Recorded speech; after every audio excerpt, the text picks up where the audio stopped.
South Africa, a country facing unique challenges in addressing climate change and ensuring equality and inclusivity for all its people.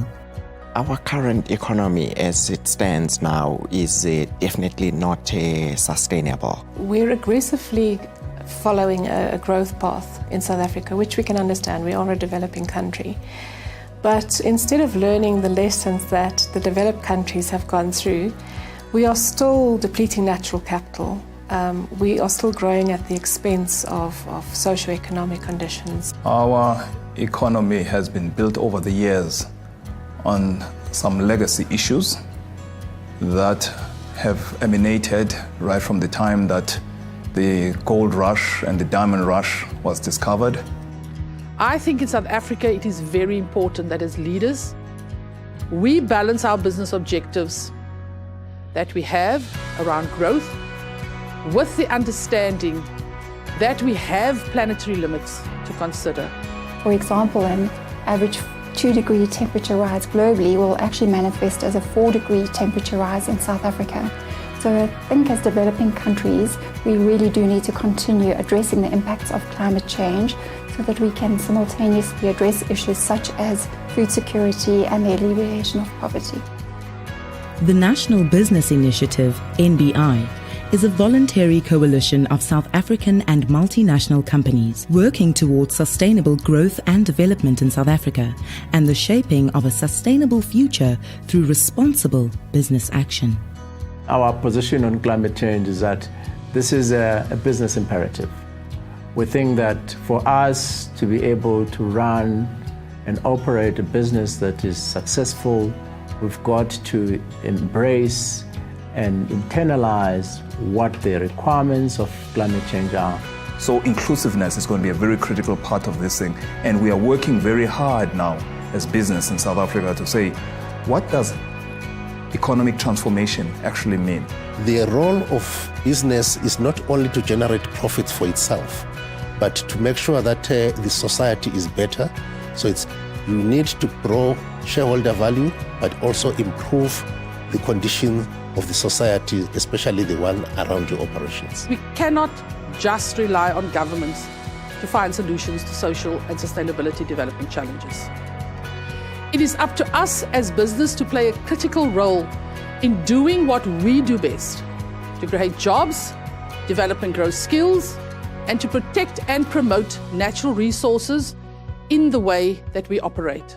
The role of business is around the impact, positive impact that we need to make in our society, changing the landscape, responding in a positive way, being in the forefront on ensuring that long after we have been here, we have a better society.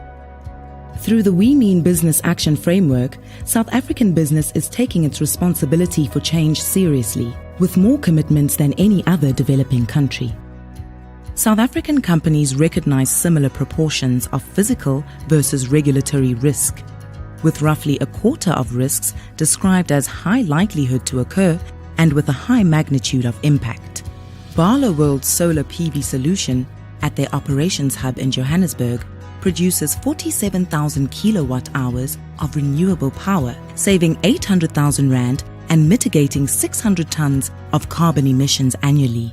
Harmony Gold has developed a bioenergy project in the Free State, using mine-impacted land to grow biogas crops that produce 1.5 megawatts of bioenergy annually, whilst creating 14 jobs. As a pilot, this has significant industry potential.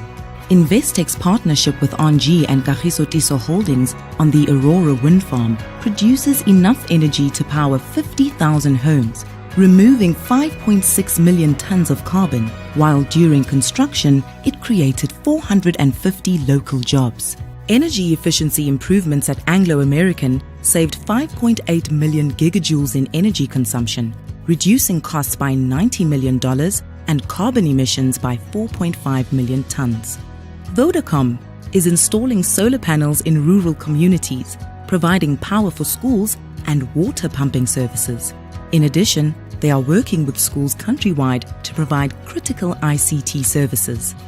Tongaat Hewlett have adapted their processing facilities to include water recycling as well as efficient and responsible water use, allowing for the reuse of water in production, irrigation, and to provide potable water to local communities.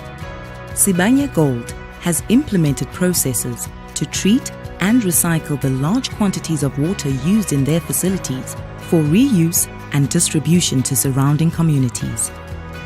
Oceana has adapted their cold stores to ensure the reuse of water. Water, drained from the cooling pods to wash floors, is then returned to condenser sumps and urinal flushing units, hugely reducing external water usage. Anglo Coal and BHP Billiton Energy Coal, represented by South32 in South Africa, joined forces in 2007 with the eMalahleni municipality to build a 30 million litre a day water reclamation plant that desalinates underground mine water in the area, producing potable water for the local municipality. Exxaro's customized SAP Enterprise Risk Management System provides an integrated risk profile for the organization that now includes operational, economic, social, and environmental risks. The University of Witwatersrand's Global Change Institute is working with the City of Johannesburg and other stakeholders to develop an adaptation framework for the city. Transnet is building system improvements into where they locate operating facilities. These include changes in the design and building of infrastructure by making different assumptions about flood occurrence or sea level rise implications. Distel has identified how climate change could lead to the planting of new drought and disease-resistant grape cultivars in South Africa. These new market opportunities are reflected in First National Bank's Commercial Agricultural Finance Division, noting a growing trend in the purchase of property in the northwestern regions of South Africa by wine farmers. SAPI Southern Africa's tree breeding program tests and selects genotypes best suited to the climate conditions where it operates. By anticipating climate shifts and planting water-efficient trees, SAPI can ensure their supply chain security. In 2012, Sasol commenced a study to estimate the financial losses associated with extreme weather events during the past decade, helping establish the readiness of its South African operations. The Woolworths Farming for the Future Water Footprint Index uses 116 parameters to help track and manage water use across the value chain from farm to processing plant. The NBI's vision is that of a sustainable, equitable and thriving society that makes South Africa one of the world's great places to live, work and do business. For more details, see our website and please join the NBI community as we implement necessary innovations to drive a collective future that is environmentally, economically and socially sustainable.